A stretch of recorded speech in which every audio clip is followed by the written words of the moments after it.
ये आज आज सोने को मुलजिम को दोबारा मोहम्मद कैफ के कत्ल के इल्ज़ाम में पीसीआर के लिए प्रोड्यूस किया गया था। पुलिस ने दोबारा 3 दिन की कस्टडी मांगी थी। अदालत ने अभी तक सोनोने को 2 बार पुलिस कस्टडी दी। जिस दिन से डेट से अरेस्ट हुए आज तक 12 दिन हो चुके थे। कायदे से और 2 दिन देखते आता था। पुलिस ने मांगी थी कि भाई हम तफ्तीश कर रहे, सीसी फुटेज मिले और सीसी फुटेज के अलावा कुछ और एविडेंस मिला है और लड़के के वालिदा का और इसके टेलीफोनिक कुछ बातचीत हुई है। तो जब बच्चे का अपहरण हो गया है, अगवा अगर उसके बाद आई है वो देखने के लिए भी, वॉइस रिकॉर्डिंग के लिए भी टाइम मांगी थी। लेकिन अदालत ने देखा है कि भाई वो जो ऑलरेडी इनके फ़ोन है जमा होंगे या वो जो भी है, तो वो मुलजिम जेल में रहते हुए वो तफ्तीश करते हैं, तो उसके लिए कस्टडी की ज़रूरत नहीं है। जैसे वॉइस रिकॉर्डिंग के लिए वो जाएंगे तो वॉइस रिकॉर्डिंग में ये तो इसके ऑलरेडी है, माँ की कभी भी ले सकते, भेज सकते, तो अच्छा ज़रूरत नहीं है। इसलिए उसको अब जुडिशल कस्टडी में अदालत ने लिया है।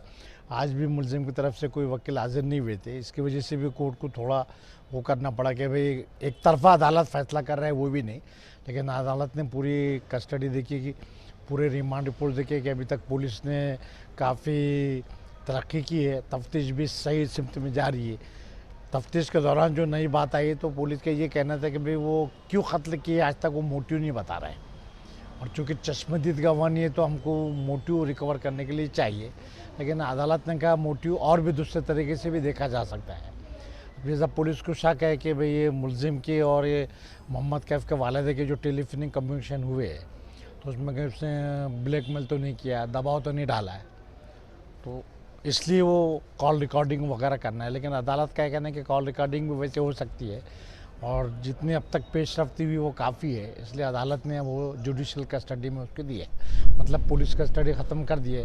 अब जब तक मुलजिम की ज़मानत नहीं होंगी उस वक्त तक वो जेल में रहेगा, या जब अगर वो ज़मानत अप्लीकेशन दाखिल करते हैं, ज़मानत पे बेल होती है तो बाहर छोड़ेंगे, वरना जब तक केस चलेगी हर 15 दिन तक वो ऑटोमेटिक पुलिस वो बढ़ाते रहेगी समझो। और कलम 302 की और वो जो किडनैपिंग है वही है, 363 की जो किडनैपिंग अगवा की है और बाद में कत्ल हुआ 302 लगाए। और जो 201 रहता है कि इसने भाई वो पुरावा नष्ट करने की कोशिश की जैसा, तो वो 3 सेक्शन लगाए हुए। लेकिन ऐसा है कि अगर कुछ तफ्तीश हुई जहाँ तक जैसा एक शक था अगलामबाजी का या कोई दूसरा और मसाइल तो नहीं है, तो ऐसे कोई मेडिकल एविडेंस शायद नहीं मिला है। अगर मिला होता तो पुलिस वो कलम भी लगाई होती हो। और वैसे इंदराज जो करने के अगर कुछ सेक्शन में आगे चल के कुछ हुआ है जैसे, और अभी तो सिर्फ एक ही मुलजिम, अगर आगे चल के आता है कि और कोई उसके साथ है तो फिर पुलिस 120 भी लगा सकती, 34 भी लगा के और मुलजिम बढ़ा सकती है। मतलब पुलिस आगे जो तफ्तीश करेगी। जी बोलिए। पोस्टमार्टम रिपोर्ट कुछ सामने आई है कुछ अभी? पोस्टमार्टम में खाली गले का जो मैं और बाकी की जो इंजरी है कि पहले उसे काट दिया गया था, इसके बाद में फेंक दिया गया, तो बच्चा काफ़ी दिन 2-4-5 घंटे तक जिंदा रहा।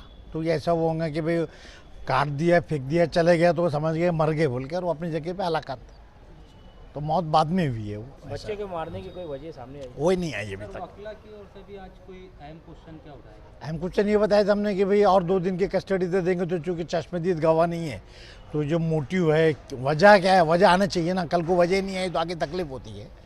वही एक पॉइंट बचा था हमारे लिए। और बाकी तो पुलिस ने सब सिटी फुटेज वगैरह दाखिल किए। पूरी केस डायरी में जो तफ्तीश है वो तो हमें भी देखने के इख्तियार नहीं, सिर्फ जज देख सकता है। जज ने केस डायरी में देखे कि इन्वेस्टिगेशन में आए हुए ने पेशरफ्त करते गया है, जैसे सीसी फुटेज जमा किए, स्टेटमेंट्स लिए कुछ लोगों के, वो औरत के उसकी माँ के स्टेटमेंट लिए, इनके स्टेटमेंट लिए, फ़ोन के वो जो देखे उन्होंने कॉल्स, CDR मांगे। अब CDR के लिए कि खुद उनका डिपार्टमेंट है वो SP परमिशन देगा उनको, और वो नोवेल ऑफिसर भी जो भी कंपनी के मोबाइल है वो CDR दे रहे थे।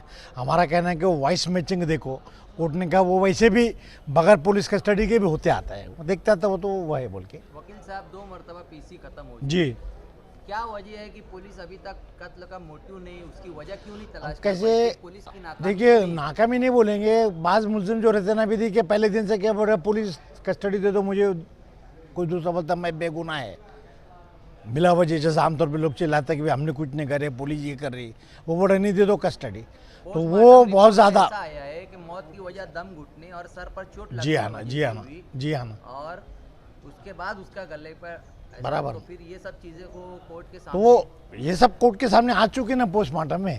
अभी मुलजिम हाँ बोले या नहीं बोले, वो इनकार भी करे, उससे कोई फ़र्क नहीं पड़ता ना। मगर ऐसा है कि कानून में ऐसा है कि मुलजिम को पुलिस मार ठोक करके पूछवा लेती है, अलग बात है। कानून एक आदमी अगर खामोश रहा तो तुम रोक नहीं सकते, तुमको अपने तौर पे तफ्तीश करना पड़ेगा।